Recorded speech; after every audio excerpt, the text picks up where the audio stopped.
If you think you've woken up in the Twilight Zone, you're wrong. You've woken up inside the eugenics-run New World Order, the scientific dictatorship. Yeah, it's crazy to see the United States and NATO hand Libya over to al-Qaeda. And now they've got all those heat-seeking missiles. Don't worry, the government will take our rights and keep us safe. If you think it's unbelievable that the ATF would ship guns into Mexico and drugs back into the United States and nobody would get in trouble, this dark ride into the New World Order has only begun. This next report, filed by Aaron Dykes, is titled Bisfenol A, Death by Plastic. This stuff is all around us. It's linked to cancer, conclusively proven, the doubling of diabetes cases in the last year and more. This is how the globalists are poisoning us. And Aaron Dykes has filed this extremely powerful report. You think it's just in plastic bottles? Think again. It's in almost everything. Scientists have known for decades, since the 1930s at least, and alternative news sources like Infowars.com have long documented that the compound Bisfenol A, BPA, disrupts the hormonal system, causes infertility and even cancer. But governments didn't warn about the dangers of BPA, widely used in plastic bottles, food cans, and soda cans, until only a few years ago. For more on why, I filed this report for Infowars Nightly News. Bisfenol A.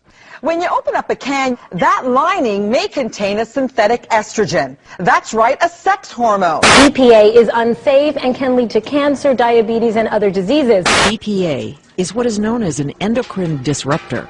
Canada became the first country in 2010 to ban the use of BPA in just some products, and Europe soon adopted many of these bans. However, in the U.S., the Food and Drug Administration has been much more reluctant to admit the dangers. Food and Drug Administration is not ready to sound the alarm. The Food and Drug Administration says the chemical known as BPA is not dangerous. This despite the fact that a 2004 CDC study found BPA in the urine of well over 90% of the U.S. population.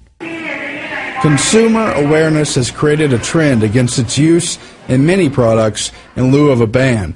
But BPA, which can alter sexual behavior and much more, has increasingly been found in abundance in a wide range of products, many of which you may not expect.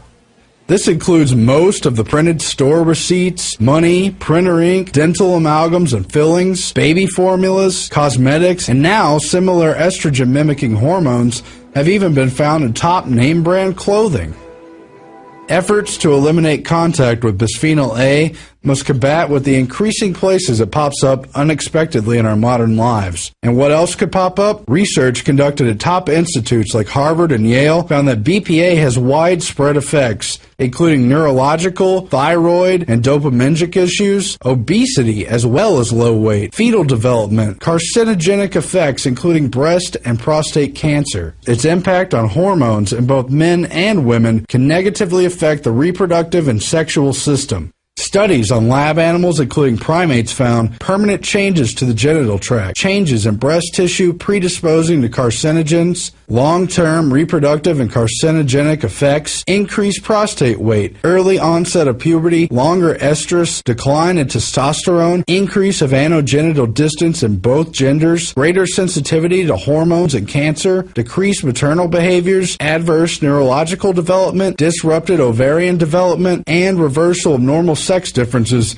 in brain structure and development. But just reporting these scientific facts has caused Alex Jones to be attacked by Media Matters and others for supposed gay bashing. The reason there's so many gay people now is because it's a chemical warfare operation. I have the government documents where they said they're going to encourage homosexuality with chemicals so that people don't have children. I even catch myself, Bob, drinking out of these estrogen mimickers.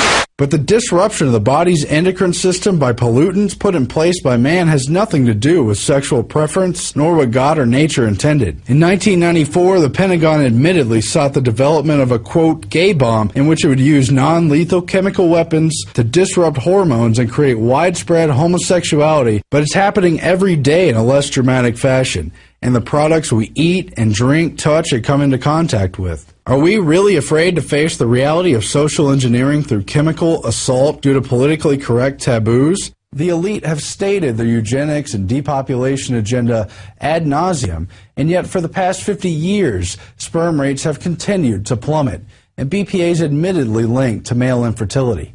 We're losing our humanity to this chemical subterfuge through GMOs, BPA, and other materials. We face a children of men scenario of near total infertility, and we must own up to these facts before it's too late. Back to you, Alex. Thank you so much, Aaron. And I notice here, U.S. diabetes rate doubles in last decade. That's out of the Associated Press. Most cancers have doubled in the last 10 years. They're talking about almost complete infertility by 2025 in the Western world. And a big part of it is BPA. But if you talk about fish and amphibians like frogs now having their gender destroyed, you are being homophobic towards frogs.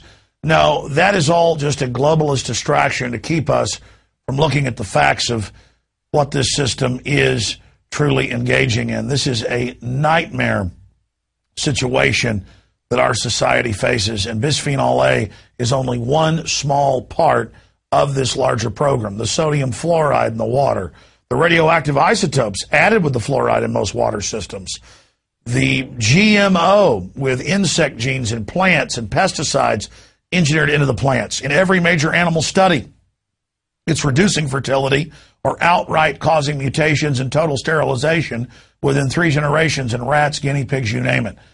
The truth is, Hitler picked up his whole eugenics program from the United States and England. I covered that in my seminal film, Endgame Blueprint for Global Enslavement. And after World War II, when they got embarrassed and the world woke up to them, they openly said in Eugenics Quarterly and other publications, we're going to go underground. We're going to repackage our system. We're going to hide things in the food and water, and we're going to get these people. And, of course, John P. Holdren, the White House science czar, wrote, we need to come up with sterilants hidden in the food and water. So many others talked about it as well. Aldous Huxley, his brother, Julian Huxley, Bertrand Russell. It's up to you to go search out these facts and look it up for yourself and to discover that this is the real issue, not what's coming up on television tonight on Dancing with the Stars. I hope you realize this is groundbreaking information, and it's up to you to research the facts for yourself and discover that not only are we telling you the truth, but it's far worse than we can even reveal to you here because there's so much evidence. Check it out for yourself. We're going to go to break and come back with a federal government program of shipping guns into Mexico and drugs back in the United States to destabilize North America and attack the Second Amendment. Larry Pratt and the ATF gun running scandal. Straight ahead.